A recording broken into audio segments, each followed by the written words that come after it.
Army chief बनने के बाद जनरल कमर जावेद बाजवा ने इस बात का एहसास किया कि अपने पेशरों की पॉलिसी को रिवर्स किए बगैर पाकिस्तान फेटफ जैसे आलमी इदारों को मुतमईन नहीं कर सकता।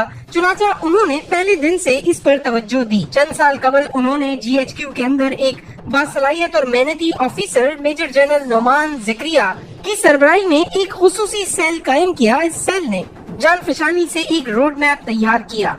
सीनियर सहाफी और तज्जियाकार सलीम साफी के मुताबिक अभी FATF की ग्रे लिस्ट से पाकिस्तान निकला नहीं, सिर्फ उसूली रजामंदी जाहिर हुई है। फेटिफ की टीम पाकिस्तान आएगी और दावों की तस्दीक के बाद फिर बाकायदा तौर पर पाकिस्तान को ग्रे लिस्ट से निकालने का ऐलान शायद अक्टूबर में करेगी। लेकिन इधर पाकिस्तान में क्रेडिट का झगड़ा जोर पकड़ गया है। नून लीग कहती है ये हमारा कारनामा है, इमरान खान कहते हैं ये हमारा कारनामा है। ऐसा अजब तमाशा लग गया है कि वजीर आजम अपने वजीर खारजा बिलावल भुट्टो को टेलीफोन करके मुबारकबाद दे रहे हैं और इमरान खान हम्माद अजहर को शाबाश दे रहे हैं। जमीनी सूरत हाल ये है कि जिस रोज फेटफ का इजलास हो रहा था तो बिलावल ईरान में बैठे थे और ईरान इन 3 ममालिक में शामिल है जो फेटफ की ग्रीन नहीं बल्कि ब्लैक लिस्ट में शामिल है। इमरान खान जब इसका क्रेडिट लेते हैं तो इसका मतलब ये होता है कि उन्होंने इस सिलसिले में मगरिब के तमाम मुतालबात पूरे कर दिए और मौजूदा हुकूमत भी अगर क्रेडिट लेती है तो इसका भी यही मतलब है। यकीनन FATF की ग्रे लिस्ट में रहना या ब्लैक लिस्ट में चले जाना दुनिया और बिलखुसूस यूरोप ममालिक और अमेरिका के साथ तिजारती ताल्लुकात में मुश्किलात का सबब बनता है, लेकिन इसका हरगिज ये मतलब नहीं ऐसे मुल्क तबाह हो जाते हैं। मसलन ईरान और शुमाली कोरिया लंबे अरसे से ग्रे भी नहीं बल्कि ब्लैक लिस्ट में है, तो क्या वो तबाह हो गए?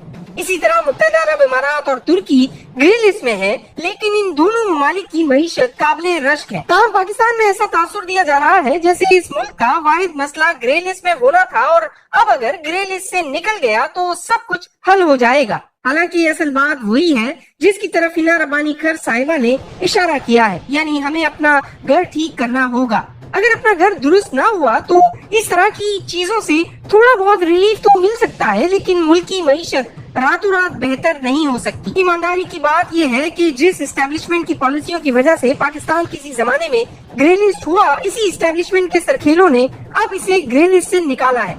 FATF वैसे तो मनी लॉन्ड्रिंग रोकने का आलमी इदारा है जिसका मरकज बुनियादी तौर पर यूरोप है, लेकिन हकीकतन इसे ज्यादा दिलचस्पी इस ट्रांजैक्शन मनी लॉन्ड्रिंग या फाइनेंसिंग से होती है जो मगरिब के नजदीक दहशतगर्दी या इंतहा पसंदी के फरोग का सबब बनती है। फिर इसमें किसी मुल्क के आलमी असर और रसूख का भी असर होता है और इस नुक्ते पर शामा मुद कुरैशी और हिना रब्बानी खर का इत्तफाक है कि किसी न किसी हद तक आलमी सियासत और ग्रुपिंग भी असरअंदाज होती है। शायद यही वजह है कि इंडिया को ब्लैक या ग्रे लिस्ट में नहीं डाला जा रहा और शायद यही वजह है कि FATF का ज्यादा जोर लश्कर तैयबा पर पाबंदियों पर था। बहरहाल पाकिस्तान में अगर मजहबी अस्करी तंजीमें बनी तो वो न नवाज शरीफ ने बनाई, न जरदारी ने और न ही इमरान खान ने। इसका सेहरा बुनियादी तौर पर जनरल ज़िया-उल-हक के सर है। मशरकी और मगरबी बॉर्डर्स के तनाजुर में ताकतवर इदारों ने ही इन तंजीमों को परवान चढ़ाया। 9/11 के बाद शुरू में जनरल परवेज मुशर्रफ ने अमेरिका के दबाव में कुछ इकदाम किए, लेकिन बाद में अफगानिस्तान और कश्मीर के तनाजुर में इनके दौर में डबल गेम से काम लिया गया, जिसकी वजह से 2008 में पाकिस्तान फेटिफ की ग्रे लिस्ट में चला गया।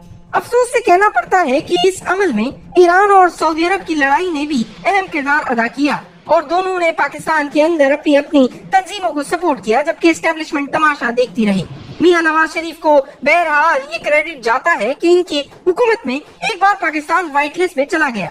शायद दूसरी मर्तबा भी ग्रे लिस्ट से निकल जाता अगर इनके खिलाफ डॉन लीग्स का कारनामा न तराशा जाता। काबीना की नेशनल सिक्योरिटी कमेटी की जिस मीटिंग से डॉन लीग्स बरामद करवाया गया, इसी मीटिंग में बुनियादी तौर पर इस हवाले से बात हुई थी और सेक्रेटरी खारजा ने अपनी ब्रीफिंग में कहा था सिर्फ FATF को नहीं बल्कि चीन को भी मजहबी अस्करी तंजीमों से मुतल्लिक हमारी पॉलिसियों पर एतराज है। इस मीटिंग के मिनट्स अब भी रिकॉर्ड पर मौजूद होंगे, जिसमें इस बात पर इत्तेफाक हुआ था कि इन तंजीमों से मुतल्लिक अस्करी और सियासी इदारे मिलकर वो इकदाम करेंगे जो अब जनरल बाजवा के दौर में किए गए। लेकिन अफसोस कि अगले रोज इस इजलास से डॉन लीग्स का ड्रामा निकाला गया और फिर इमरान खान और इनके साथ लगाए गए मीडिया ने इस पर नवाज शरीफ का जीना दोबर कर दिया। आर्मी चीफ बनने के बाद जनरल कमर जावेद बाजवा ने इस बात का एहसास किया कि अपने पेशरों की पॉलिसी को रिवर्स किए बगैर पाकिस्तान फेटिफ जैसे आलमी इदारों को मुतमईन नहीं कर सकता। चुनाचा उन्होंने पहले दिन से इस पर तवज्जो दी। चंद साल कबल उन्होंने GHQ के अंदर एक बासलाहियत और मेहनती officer major general Noman Zakaria की सरबराही में एक खुसूसी सेल कायम किया।